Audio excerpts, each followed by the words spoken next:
Hello, everyone. Welcome back to ESL Talk. It's great to see you again this week after a bit of an unexpected break last week. Yeah, all my fault. Sadly, I was traveling across multiple time zones and countries, trying to get back to Canada finally. So we were unable to record last week. But the good news is we're back for another new episode We today. are, yes. And we did want to say a big thanks to the teachers who attended our first ever CYOB teacher webinar, our expert series now. We had an amazing and insightful session with Kate and Ian, helping teachers just like you guys improve their own teaching businesses. If you would like to catch the replay or would like to be involved in our next webinar, make sure you head over to our Patreon page and sign up from as little as $3 a month, which Yeah, gives you access to all of those. it was a really great time we had. The time flew by. We got through a lot of really important topics. So hopefully you guys can Mhm. head back and take a look at that if you get the chance. And this week, we're going to talk all about the topic of academic writing and writing coaching. This is a Mhm. really valuable tool that can help our students to improve their English language skills, their grades at school or university, and their job prospects. So it can really help a lot of us as teachers, and hopefully it's something we can do with our students to help them improve too. Right. This is a really important topic that our teachers should know about. Writing is only one part of all the English we teach, but Mhm. how can we teach it effectively? I know it's something that I've had always had a love-hate relationship with. So what approaches should we take? How can we better help our students understand its importance as well? Mhm. So Daniel, I guess you have the most experience out of the two of us teaching academic writing. Yep. Why did you choose this field of ESL EAP? Please tell me why, because Yeah. for me, it's not something I would get into myself. Well, I heard the best way to get over something or to become at ease with something is to put it into writing or to put it into a book, right? So Mm, no, right. I Put it to joke. practice. Yeah, right. I really love academic writing as a field because I think it matches my personality quite well. I like to be very structured. I like to be very organized. I like everything to have a purpose and I like everything to have a meaning.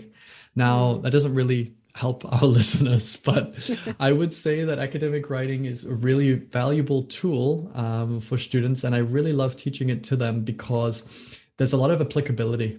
And a Mhm. lot of students I work with, in my one-to-one or my group students that I work with, I'm always doing applicability. So for you as a teacher, you might need to write emails for invoicing, for sales, for marketing. Oh, great. Okay, so that's how we can use it in that context. So it's about putting it into a context that's going to help students because a lot of students just say, well, I want to improve my English. And of course, speaking is one part of that, but I think academic writing is another huge part of it as well. And it's Mhm. not just what to write, but it's how we write, how we develop those, deeper skills as we go further up the chain. So how do we evaluate? How do we be critical? How do we analyze, etc.? So I chose this area because it's something I enjoy and it's something that's neglected. I kind of spotted, I guess, kind of a gap or a bit of a niche because not Mhm. many people offer it. And True. even today, I was teaching a class and a student I taught, I asked her at the end of the class, like I normally do, how did you find the class? What were some things that you learned today? And she shared, it's really great that I can have a teacher that actually has a structured, organized approach to writing. So it Right. definitely helps, I think, for some Mhm. students anyway. So Faye, what's your experience been of teaching writing? How did you make this of importance to your students, even if you felt like it wasn't the most important thing? Well, for me, it's always been like I know how important it is, but I also hate the workload that comes with teaching writing. We've talked about this in the academic episode, the EAP episode, Hmm. a little bit. But I've had different experiences with it. The most enjoyable for me was when I taught at just a general English school here in Vancouver. And there was an elective class just on writing skills. And it wasn't necessarily academic writing, it was just writing. But then every week we looked at a kind of writing. And I really liked how we structured the class and just broke it down by focusing on models of writing. And that's what I always liked doing. For me, made it less painful as well. Yep. Just looking at lots of samples, breaking that down, dissecting the sample, and Hmm. then the elements, what are the things that are familiar, what's unfamiliar, and then basically copying that sample or the model, at least following that sample to for Right. students to produce their own. And then obviously when I taught the exam prep classes for Cambridge, then we had a very structured kind of writing. That was, I found, easier to teach and mark in a way because it was very structured, but less enjoyable as well because there wasn't much the students could do with it. And it could be very frustrating for them. Especially when students that were a little bit more creative and you're like, no, unfortunately, you have to follow the exact model, right? As you know from can be quite IELTS. prescriptive sometimes. Yes, Prescriptive exactly. even. Yes, Yeah. That's true. That is true. Yeah, so that's mostly, and then obviously when teaching EAP, right? Yes, that's now, a good point. Yeah, I find that one of the most challenging things too is just for students to wrap their heads around the conventions. And if this is the kind of writing you need to do, you need to follow those conventions, which could be different in their own language. Right. For you, what are some challenges that you face when you're teaching writing and academic writing classes? Yeah, I think you just touched on that quite important point, Faye, that we have to understand where students are coming from, what's their starting point, because if I'm trying to teach a student about APA or MLA or Harvard referencing and they have never looked at it before, that's going to blow their mind in not in a good way, in a very anxiety inducing way. So I think understanding where your students are coming from is really important. And sometimes if you have to go back 1 or 2 steps, that's not a big problem, because what academic writing and, good writing skills involve are breaking down the steps, providing solutions, strategies, techniques, and making it so that the end product is clear, simple, readable, and it has the audience as the main focus. So many times students forget who they're writing for. They just think, I'm writing because I need to write. Well, who are you writing for? Why are you writing for them? What's the purpose or the goal? We have to think about those things. So reminding students of that as well is really important. Now, they might just be writing it for you as a teacher, which is fine, but how can they communicate to you in a way that is going to be entertaining or persuasive or informative, depending on the purpose of the text? So, it's a really important skill in speaking. So we should also do the same thing in writing. Just as in speaking, we need to know our audience, we should do the same in writing. So tone and all that. Tone, formality, these are really important things in writing. Another challenge that I think some students really face is, how do I organize my ideas? Because I want to impress my teacher, or I want to get a high score on the IELTS, or I want to get a high grade in my assignment. So if I use all these long sentences, these long words, and these, unnecessary diversions and anecdotes, then that's going to really help me. And the biggest challenge I have is telling students to keep it simple, because the best stories and the most effective assignments are the ones that are short and simple and easy to read. Now, that doesn't mean you can sprinkle in a little bit of magic here and there, but if you're not able to do the basics, then how are you going to be able to go to that next level without the solid fundamentals first? So I always start with the basics, and I don't want to put students in a box, but I try to say, let's get these 5 or 6 things perfect, and then we can start to go to the next step. Because students tend to think that they can run a marathon before they've even gotten off the couch, and that's not necessarily the right progression. And one thing I tell students is, the more you try to do, the more opportunity there are to make mistakes, to make errors, to get lost, for the reader to lose what you're trying to say to them. So initially, keep it simple, keep it organized, keep it clear.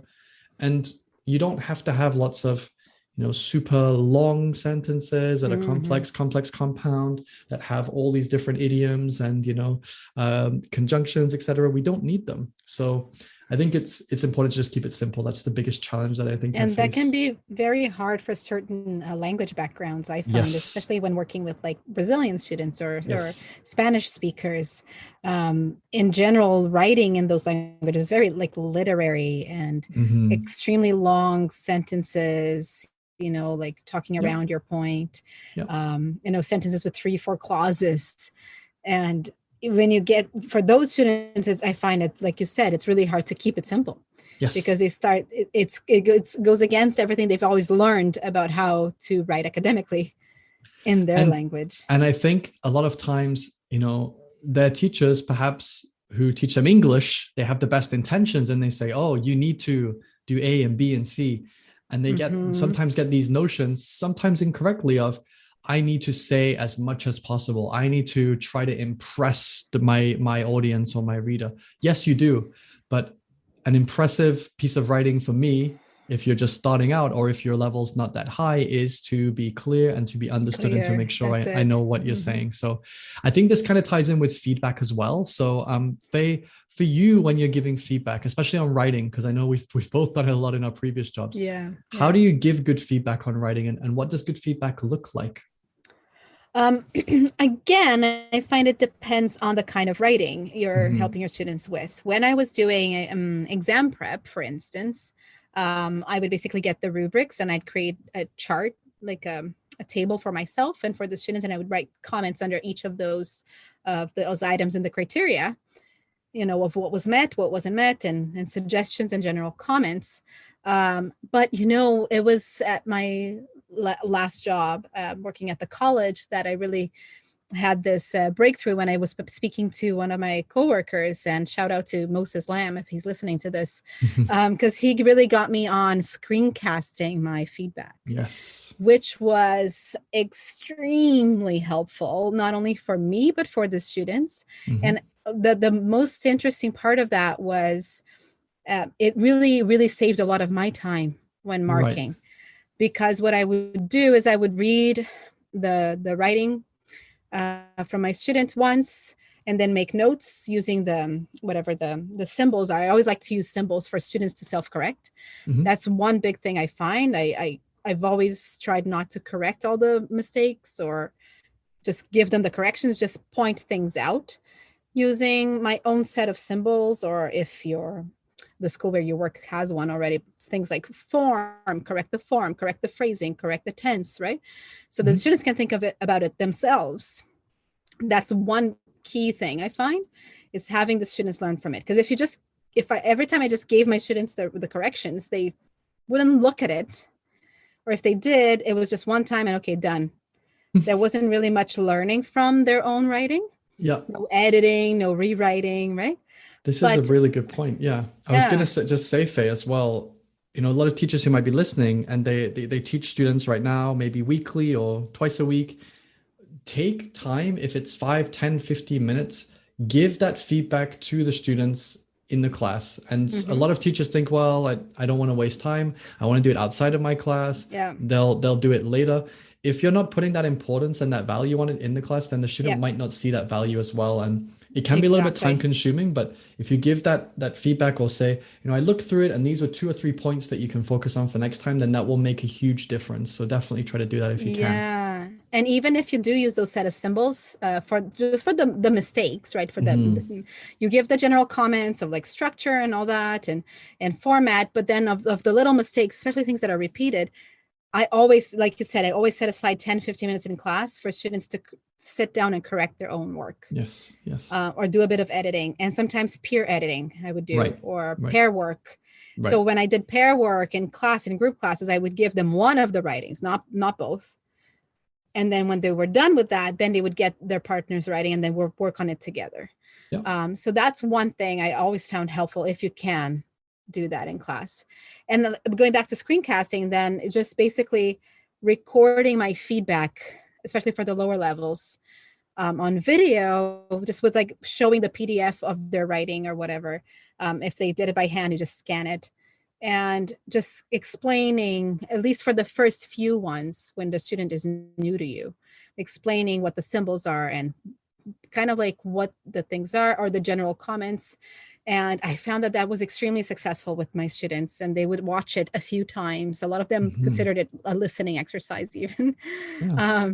And they actually corrected it and made like rewrites and edits and all that. And it was great. I think it goes to show, it goes to show that if you put value and importance on it, then your students will do the same, because they're going to reflect your kind of your values too as a teacher. Exactly. And then they see the work you put in, right? If they see the recording of you talking to them rather than just like the written comments, they are, oh, my teacher did all this for me. Right. I might as well do something for her. Exactly. Right? Now, What do you think is the difference between a writing teacher and a writing coach, Daniel? Because that's kind of what we're talking about today, Yeah, it is. teaching and coaching. So, Yeah, this is a really important distinction to make. And I know some of our listeners do work as writing coaches, and they'll probably tell you the same thing, hopefully, that I'm going to say. yeah. A writing coach is someone who's not just going to say, let me see your essay, let me give you feedback. It's going to be taking a bit more time to understand the bigger picture. Oh, so what's going on in your classes right now? Or what's going on at work right now? Or what's going on in school right now? Okay. So what other classes are you taking? Okay. How are you finding those? It's about coaching is more about asking those questions, getting a better relationship with the student, and getting them to feel comfortable and happy to open up and share their ideas more freely. Because if you're checking an assignment with a student or a piece of writing with a student, if you've taken that time to get to know them and to kind of, really, take a genuine interest in their lives outside of just your classes, then they're going to be more likely to share their ideas, where they might in their head say, oh, this isn't a good idea, I'm not going to say it. They'll say, you know what, Daniel, I'm not sure if this is a good idea, but what do you think? So you can use that to kind of get more out of the experience. You can also be more honest in the role of a writing coach. You can say, Faye, I need to be honest with you. This looks like plagiarism. Can you just talk to me about the process, what you went through? And they'll probably be much more likely to share that with you, even if it isn't deliberate. And then as a coach as well, being available, being able to kind of, speak to that student and they be able to contact you on a more regular basis, not just you only have this 1 hour a week. I think that's really important. There are 1 or 2 clients that I work with who I do kind of just meet as and when needed at short notice. And it's great because we spend a few minutes just kind of talking about life, catching up. And then we say, okay, great. So what do we need to focus on this week? All right. So you have to submit this journal to an article, this journal to an online database. Okay. Because I work with some medical students who have medical essays that are of huge importance and they have deadlines and redrafts and things to do. So that's the difference between a writing teacher and a writing coach. And however you position yourself, decide, do you want to be a teacher or do you want to be a coach? So yeah, they are similar, but they're also quite different as well in their nature. It sounds like when you're coaching, it's a little bit more student led and focused rather than teacher led, right? Yeah, I would say so. Yeah, I think so. Yeah. It's a bit more. You're a bit more candid. You're a bit more of a friend and an advisor and a facilitator as a writing coach as well. Great. So let's now hear more from our special guest, Andres, who is going to join us to share more about academic writing and academic coaching.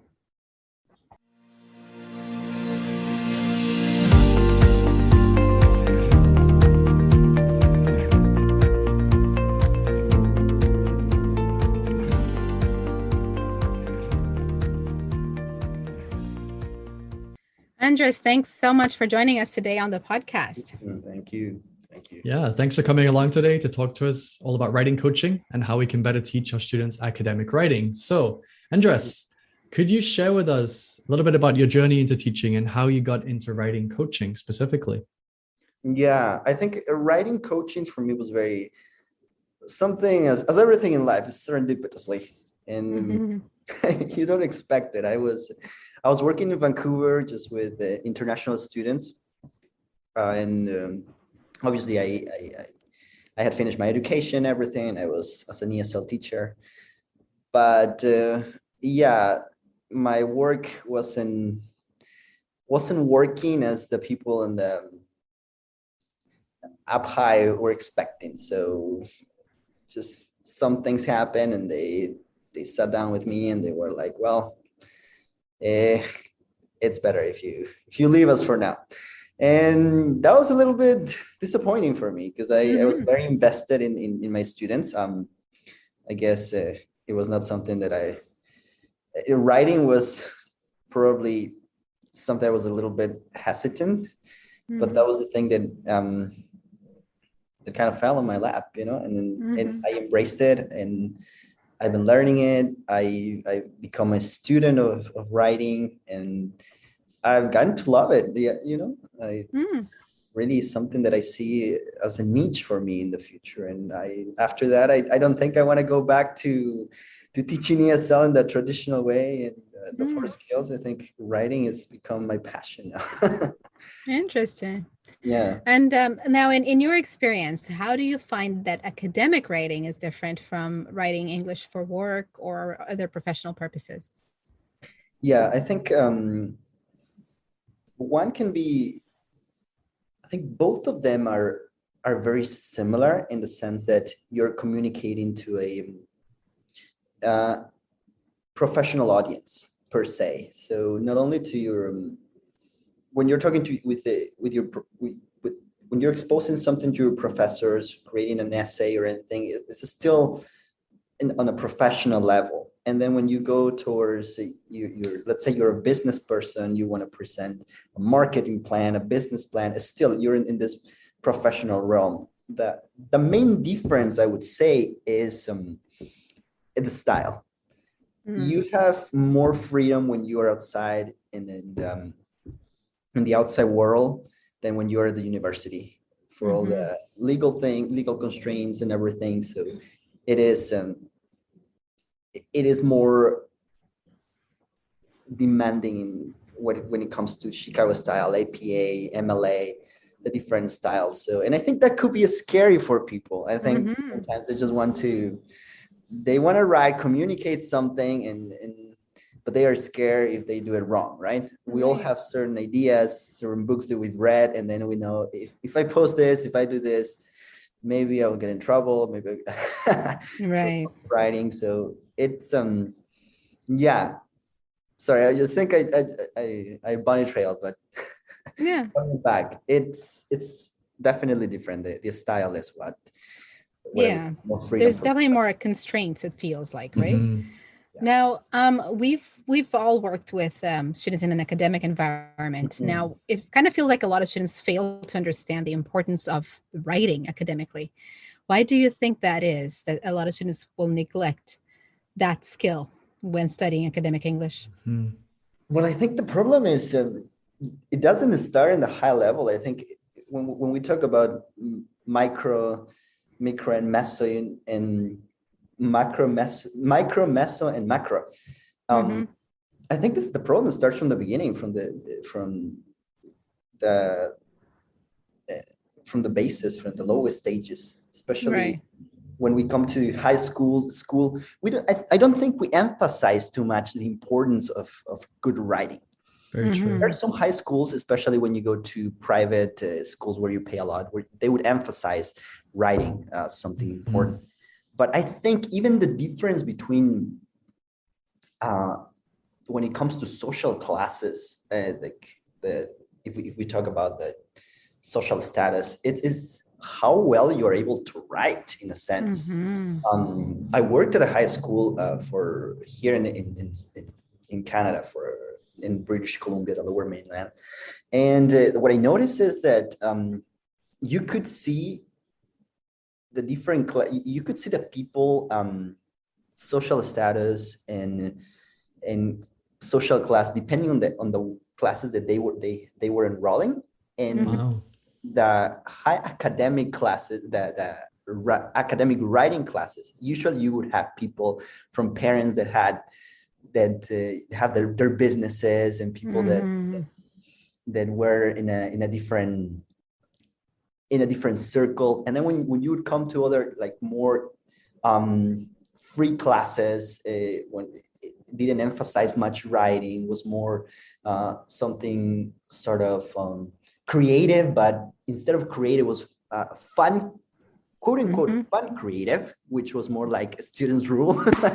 And really that made me see a total inequality, like take these people and and you force them, you put the writing, the communication in the hands of the powerful, and then you communicate the other people, they don't see the importance. And that's true. Students are at this low stage where as teenagers, as children, they don't see the importance of it unless their parents or tutors are behind it and behind them and just pushing and helping them to enroll into these classes, take these courses.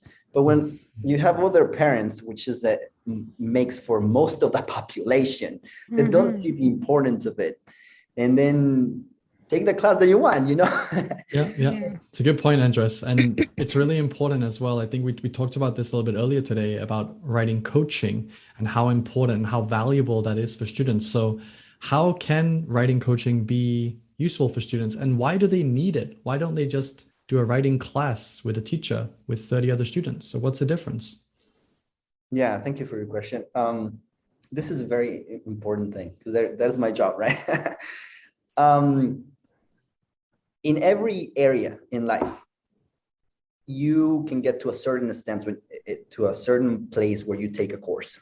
So whether it is at the gym when you're doing fitness or different exercises, whether it is at speaking, public speaking, you know, building something, anything, you get to a certain place with that type of education, and then you need something that adjusts to your needs, something that you can only do when you have the help of another person next to you.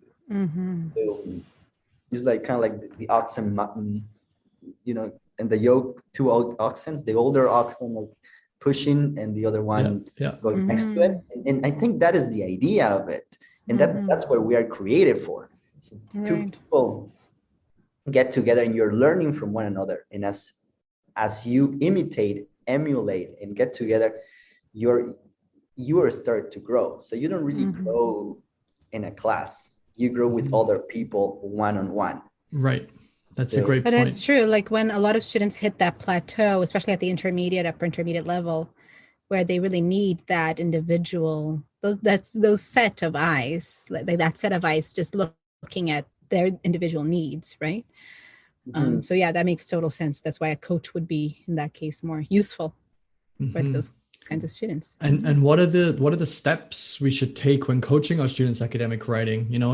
If a student comes to you from, let's say they're an international student from another country, and maybe they don't really know what referencing is, they don't know what citations are, they don't know what plagiarism is, kind of what are the steps that we should take? Where do we begin in that journey?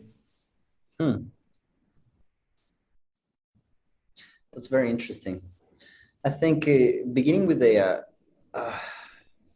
it could be very daunting for them to start this career, especially now that here in Canada, we see a lot of people that migrate, a lot of immigrants that are coming in, and they take the route of education in order to come into the country. And it can be pretty daunting, you don't have this type of rules and regulation, or they're not very enforced in your country. And then coming here, I think the first thing you have to do is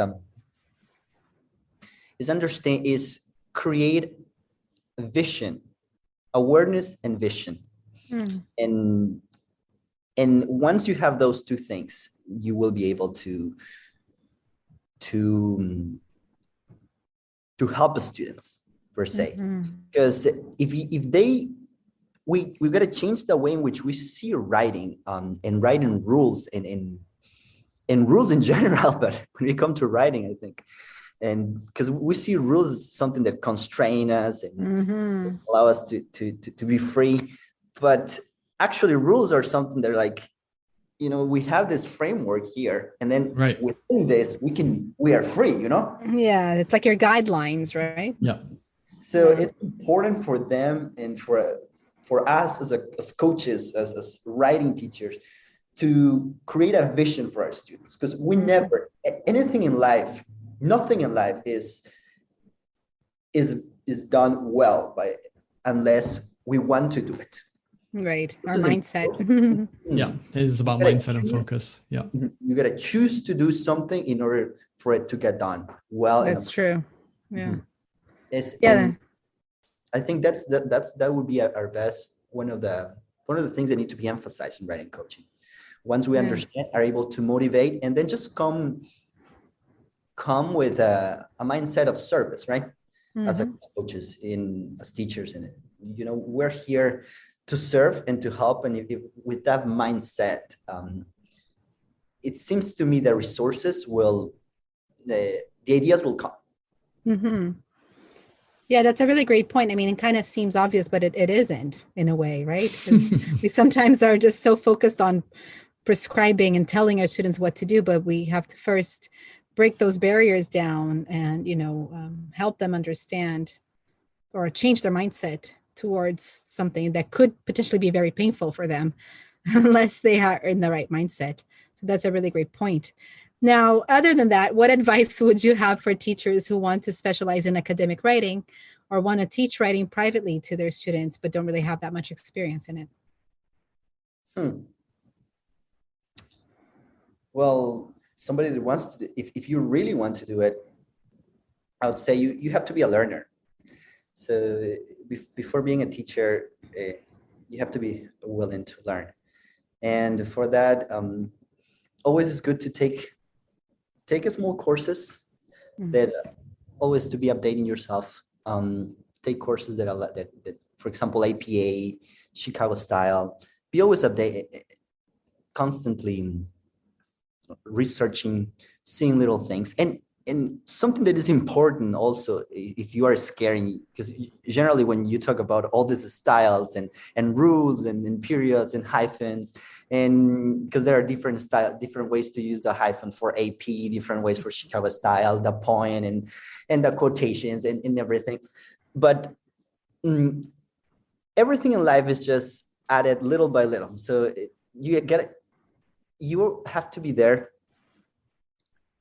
15-30 minutes a day, and over a time it will build up. You don't have to take a huge amounts of times just to dedicate to study the rules and regulation and everything, and the rules of writing. Is more little things that build up through time. Through time you become a good writer, just as through time you become a good coach and a good writing coach, a good teacher, and you're going to fail. And it's important to know that you're going to fail at the beginning. You are going to, everything that you do, you suck at the beginning. You're going to get better at it, right? And you're going to get better. And the first students may not be that as good. May say, it was not as good as I thought. But just put yourself out there, be a learner. I would say put yourself out there, be a learner. Do not overwhelm yourself with so much learning, but little by little it will add up. And every time that students come, just assess yourself. Self-assessment is very important.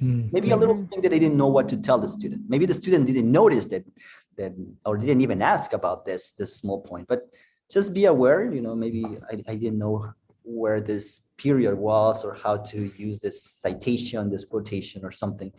And you just make a little note and add it little by little. It will come back to it. It will build up to something, and you will become a good writing coach. Great, yeah. Very inspirational, like that, Andres. It's a great point. A lot of our other guests have said this as well in the past, Andres. Be open, be reflective, be a learner. Always take notes and always try to get feedback from your students as well, because that's really going to help you. And write everything down. Oh wow, who'd have thought it? If I write things down, I'll be a good writing teacher or a good writing coach. So Andres, how can our listeners get in touch with you if they'd like to reach out, if they want to find out more, if they have any more questions? What's the best way to get in touch? Yeah, I have my own website. It's andreschinchin.com. Okay. They can go there, and I also have there my writing coaching service, and they can book with me. Wonderful. I will link that for everyone at the description of this episode. So that's great. And thank you so much, Andres, for dropping by today to share your knowledge and your expertise. Yeah, and something else before yes, please. You haven't asked me, but I want to say writing is an art. And I tell my students, actually I told them today, that we're going to think like a pottery, and we have clay, and we're just going to, in a sense, manipulate it. Get the idea, manipulate it, be original, be confident. And it doesn't have to be perfect. It's art, it's who you are. You have something to give to your people that somebody else cannot give. And it is important for you to be able to communicate this beauty that you have within yourself. So see yourself as you have this art. We're just giving you the skills to communicate this art. And that's important. See writing as an art. It's a good Beautiful. analogy. Beautiful message, Andres. Thank you so much. Yeah, thank you. And yeah, thanks. Now, Andres, thanks so much for your valuable insights. I hope our listeners can all take a lot away from today's episode. And as always, please get in touch with us on Instagram at esltalkpodcast.com. You can send an email to esltalkpodcast@gmail.com. And you can also visit our website to access all of our previous episodes from every season for free. And you can also find all the information on Patreon for even more benefits, webinars, merchandise, and more. Just go to esl-talk.com or our Instagram to find out more. And don't forget, you can connect with us individually on Instagram. You can find me at Learning with Faye. Faye is Fey. Or at I'm Daniel Teacher. That's it for this week, guys. We'll see you next week for another brand new episode.